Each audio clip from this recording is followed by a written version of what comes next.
So even if you are a parent and you're sitting, you're like, I think I have limiting beliefs. That's okay. Admit them. You know what I mean? Be forefront about them, but don't allow them to then also dictate the future of what your kids can do.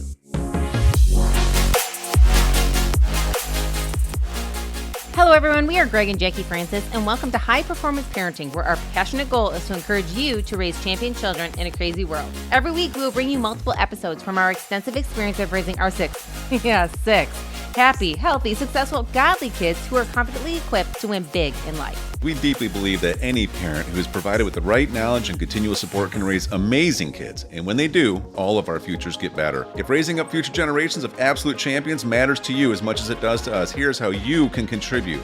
Like and share this podcast with everyone you know. And together, let's embrace this journey of raising champion kids in a crazy world. Hey guys, we're back again, and we're going to finish up this interview with our amazing golf champion twins here. I wanted to just wrap up with them talking about a few key lessons that maybe you guys learned over the past, week or so of getting started on this journey. Do you want to start, Abbie, or you, Bella? I can. Okay. Even if you mess up your hit, or if you do something wrong, just take a deep breath and move on, and why not, and just hit the next hit better. Just learn from all your hits. So if you get a circle 10 per se, right? Yeah. Where you max out at 10 strokes on a hole and you put a circle on it because you pick up your ball. Yeah. If you do that, does that get a little frustrating? Yes. Yeah. It does. So what do you say to yourself, though, in that moment? What do you think at that moment? It's like, okay, I'm mad about that, but it's going to be a new hole, so let's just not make the same mistakes and try to do even better this hole. Mm-hmm. Is there like a chance you just quit because you're too frustrated?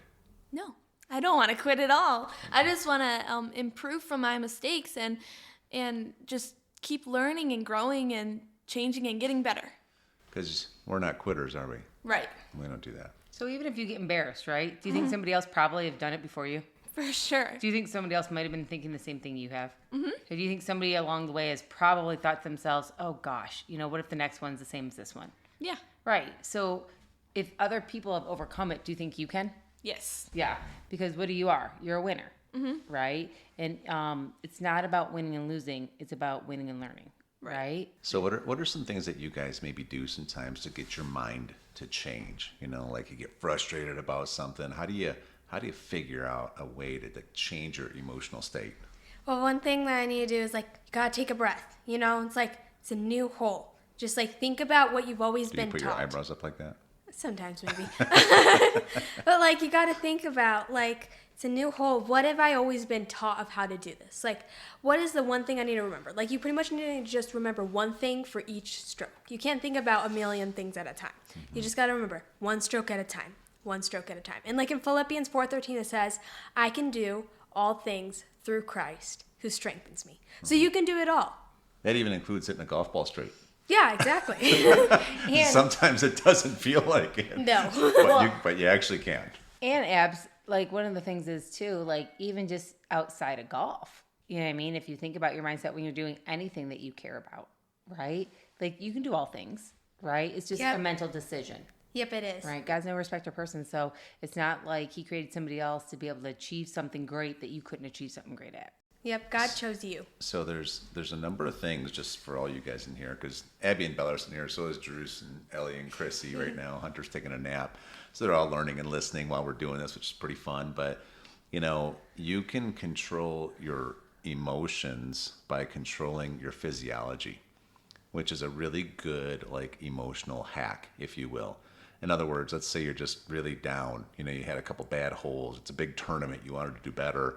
And you're trying to get your head on track. But let's just face it. You can't usually overcome thoughts with thoughts. You know what I mean? If you're in a bad mental state, it's hard to just replace it with new good thoughts. But what you can do is do something physically that changes it. Mm-hmm. For example, if you were really down in the dumps and I splashed a cold glass of water straight in your face, I bet your emotion would change, wouldn't it? Yeah, definitely. I mean, it would change from I'm down in the dumps and I can't get out of my mindset to, why would you splash me with water in the face? Maybe anger, I think maybe she'd be grabbing a embarrassment. cup as fast as she could and trying to get one back in. Okay, revenge, yeah. Yeah. That could be an emotion Yeah. too. I mean, I like humor.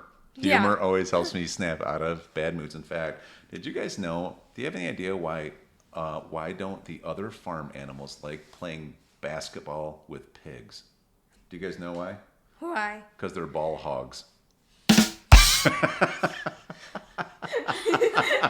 You liked that one, Jersey, didn't you?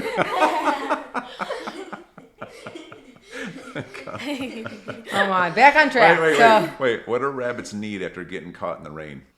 A hair dryer.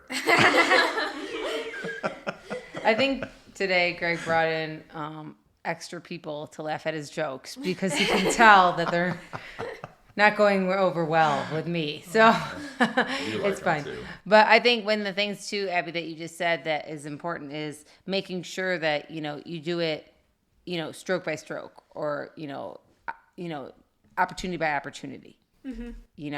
And even like Bella was saying, it's so important for us all to make sure that our mindset just gets right.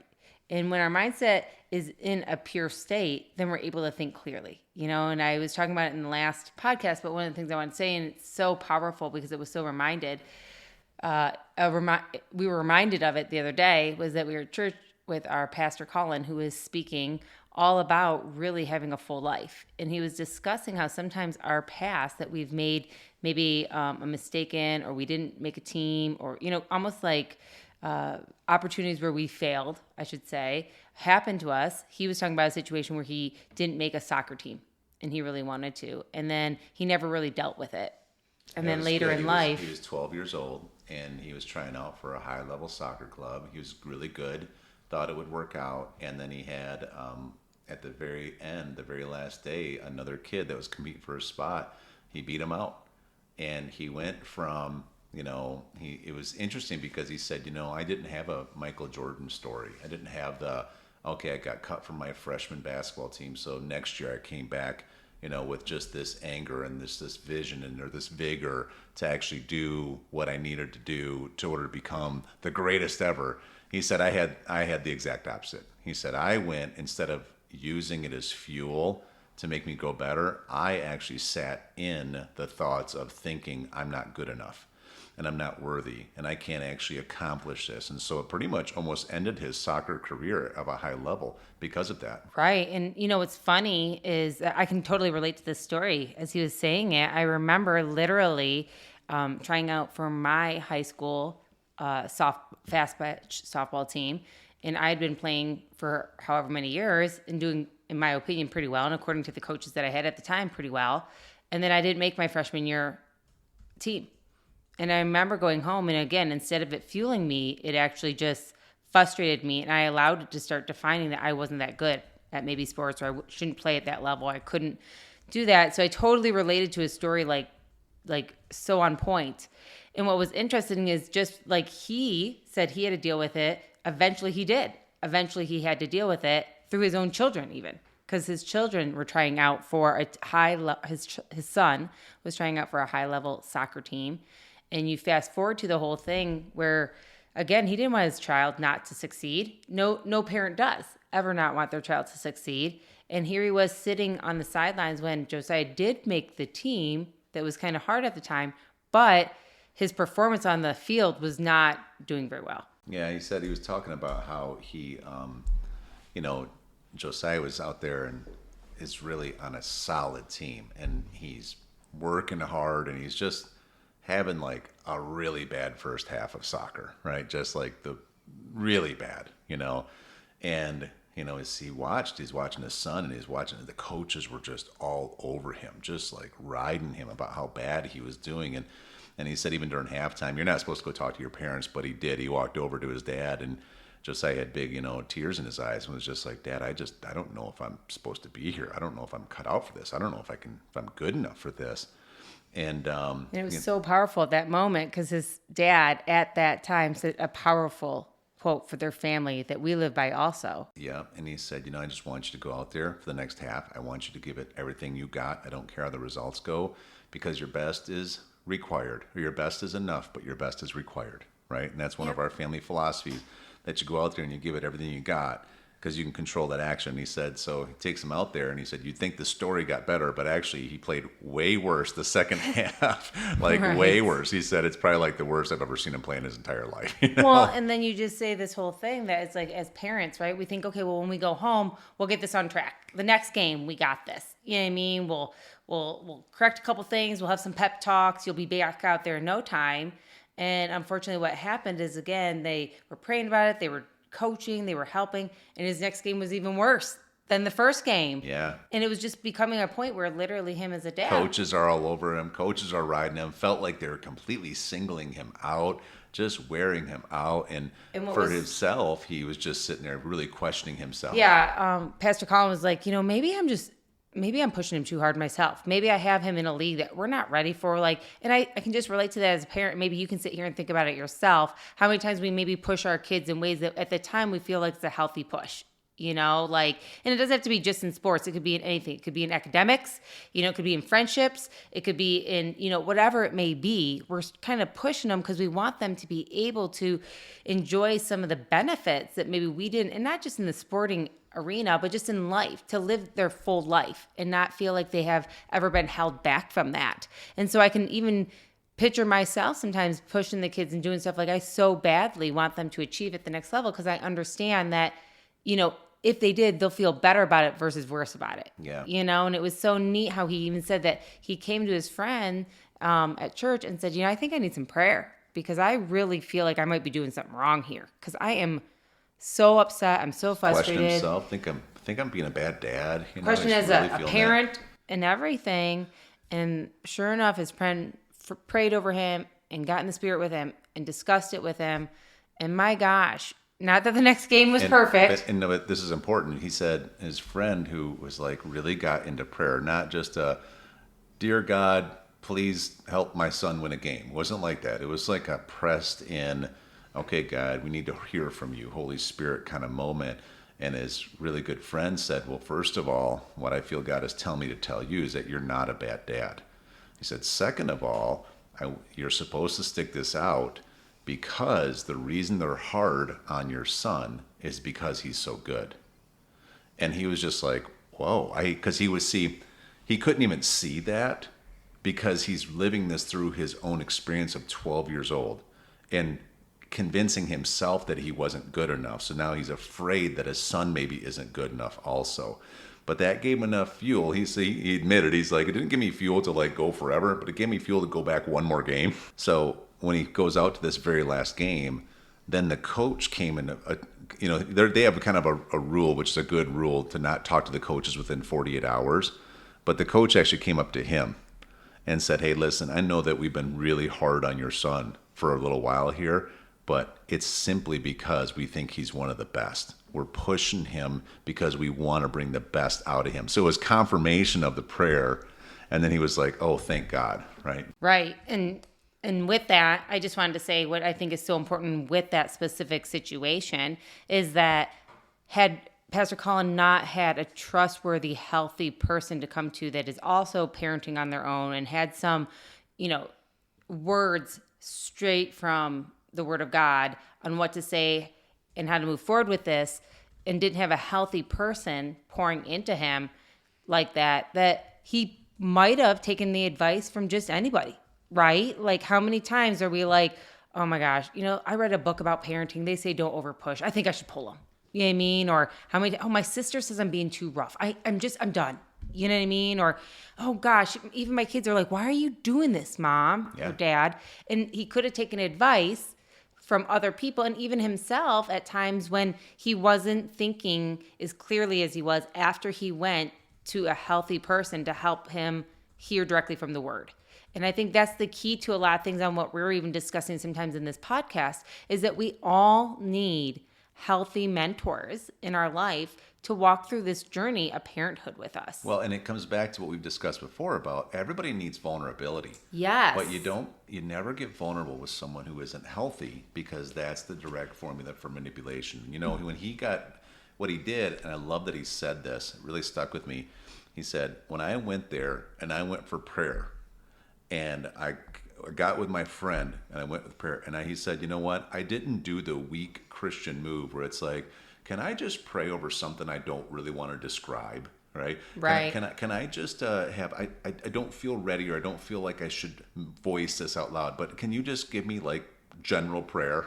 He didn't do that because general prayers don't do anything. You need specifics. So he was willing to be vulnerable, and he said, listen, I'm feeling like I'm a bad dad. I feel like I might be blowing it with my kid right now, and I could use some prayer from someone that I trust. And because of that, then his friend Jack knew actually to pray for this and then receive from it. And there's so much. I just literally had somebody today say, hey, listen, I was wondering if you could pray for my friend today. You know, it's not my information to share, but I was wondering if you could pray. And I sent a message back. I said, I'm glad to pray, but if you don't tell me what's going on, I have no idea what to pray for and stand on and against. And so I said, general prayers are weak prayers. Right. I think we're so passionate. We like can't stop talking here. And I think just to go back, I think it's so important for us both. It's like what we do is that make sure, again, that we are always, you know, getting in agreement and having mentorship in our life with people who love us, love our children, love our family dynamics enough to tell us the truth, even when it's hard to hear sometimes. And so Jack was the best person for Pastor Colin to listen to because he was willing to tell him what he really needed to hear, not just what made him feel comfortable, not just what, you know, kind of would make him feel good for the moment. It was something that was going to help the family. And then you fast forward and just kind of end the story on this. Pastor Colin said, you know, his son went back out, kept practicing. And honestly, it didn't get better for almost up to like 3 months. It didn't turn overnight. They had to keep working at it. There was a lot of dynamics that went into it. But after those 3 months, like it changed everything. And then you fast forward to where Josiah is today. And he's, I mean, one of the most amazing soccer athletes around, you know, and it's so powerful that it came from having enough discernment on Pastor Colin's, you know, heart to go up to somebody and ask for somebody to pray with him. Yeah. And to be specific about it. And I just think that's really neat. And so to kind of say how even like in our situation with our kids, that story for me, and maybe you're listening to this today and you need to hear this, is that it made me feel so at peace hearing Pastor Colin's message because, you know, when our kids are going through obviously not only like the world of sports, but then moving on to other aspects that they want to do well in. Sometimes my limiting beliefs from maybe something I didn't accomplish can come up, and I don't ever want that to be something that turns into not a great opportunity for our kids because I'm fearful of something in the past. Yeah. So even if you are a parent and you're sitting here like, I think I have limiting beliefs, that's okay. Admit them. You know what I mean?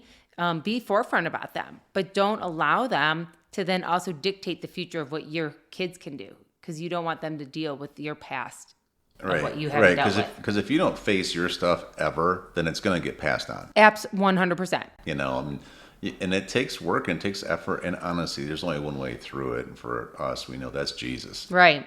And so, you know, and I love that Colin mentioned that this didn't turn overnight because whatever you want that's going to be worth it, you're going to have to fight for. You know, we talked about your first year goal here, girls, is what again? To be most improved player. Most improved players in the team. But what's their goal by the time you graduate? To win a championship. To be state champs. You know, so now just think that sounds super easy, but that's going to be a fight. Mm-hmm. But you can do all things. Yep. Through Christ who strengthens you, right? Yes. Amen. All right. Hey everyone, thanks for listening and thanks for your love and support. We hope that today's episode added tremendous value to you and your family. It would mean so much to us if you would partner with us on our mission of helping parents around the globe raise champion children in this crazy world. To do so, simply take a moment to like and share this podcast with everyone in your network. And we have great news. You get more of us. You can expect new episodes every Monday, Wednesday, and Friday morning. So be sure to consistently tune in with us and enjoy our show. See you next time.